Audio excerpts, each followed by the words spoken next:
Guys, today I'm going to show you how you can create this slide to shutdown button on your Windows desktop. If this is your first time here and want to learn more about computer internet applications, then make sure to hit the subscribe button and the bell notification icon so you don't miss anything.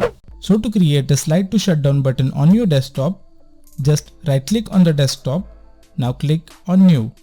Then click on shortcut.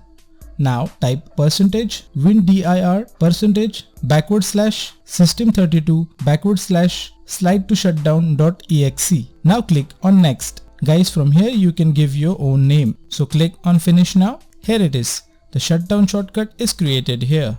Now if you click on it, you will see this cool looking slide to shutdown effect on your desktop. So guys, this is how you can customize shutdown button on your Windows desktop. So that's it guys for this video. If you like this video, then do hit the like button down below, and if you haven't subscribed to our channel yet, then do hit the subscribe button down below. That's it for this video, and I'll see you on my next one.